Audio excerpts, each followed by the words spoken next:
Hello everyone, welcome back to my YouTube channel civil rangers.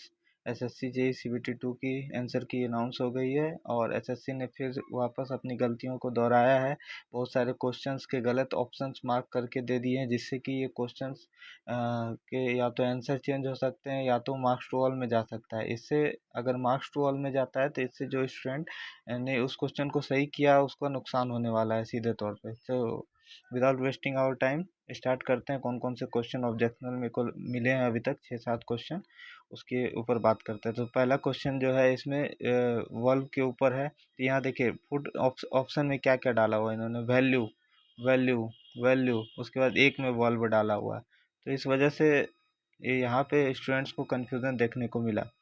तो ठीक है, next question इसमें जो है, इसमें ट्यूबवेल के डिस्चार्ज के ऊपर में पूछा गया है कि डिस्चार्ज कैपेसिटी क्या होती है। तो बहुत स्टैंडर्ड बुक्स में ये डेटा मेंशन है, जो कि जिसको यहाँ पे इन्होंने गलत बता दिया। तो ये भी एक ऑब्जेक्शनल क्वेश्चन है।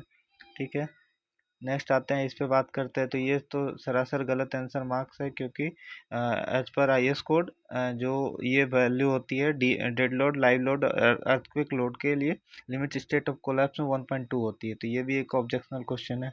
नेक्स्ट इस पे डिस्कस कर लिया हमने।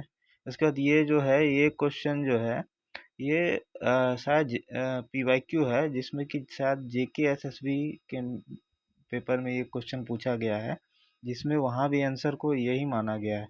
तो अब इस पे डिपेंड करता है, बहुत सारे लोगों का कहना है कि ये इसको भी ऑब्जेक्शन करना है, लेकिन पता नहीं अब एसएससी इस पे क्या मानती है, क्योंकि ये पीवाईक्यू में ऑप्शन यही आंसर है। और भी बहुत सारे स्टैंडर्ड जो मॉक बनाते हैं उन्होंने भी यही ऑप्शन को आंसर माना है। ठीक है, नेक्स्ट। तो ये तो सही है। उसके बाद हाँ, इस क्वेश्चन में बहुत लोग इसमें क्या है कि इक्वल टू 2 आवर्स को सही मान लिया गया है, जबकि इसमें ले ग्रेटर देन या इक्वल टू 2 आवर्स होता है। तो ये क्वेश्चन भी एक ऑब्जेक्शनल हो गया। अब उसके ऊपर यहाँ पे तो ये वाला क्वेश्चन लैग टाइम वाला, तो ये तो सही है। बहुत लोगों का कहना है इसमें टाइम ऑफ कंसंट्रेशन आंसर है, लेकिन नहीं, इसका लैग टाइम ही होता है। जब फ्लड हाइड्रोग्राफ का ग्राफ बनाते हैं तो इसमें जो होता है पीक से लेकर के इसके तक जो होता है दोनों के बीच के, इसको जो होता है लैग टाइम की बेसिक डिफिनेशन है। ठीक है, नेक्स्ट क्वेश्चन पे आते हैं, ये भी सही है। उसके बाद नेक्स्ट जो क्वेश्चन है ये वाला है, व्हाट इज द कन्वेंशन। ये तो 110 है, ये बुक में मेंशन है, स्टैंडर्ड बुक में, उसका रेफरेंस मैं आपको दे दूंगा वीडियो के बाद। इसके बाद इसमें क्या है कि इसमें 115 और 119 है। ये ड्रास्टिक रेंज है, क्योंकि पहले जो था 114 भी था एक टाइम पे, फिर किसी किसी बुक में 115 भी मेंशन है।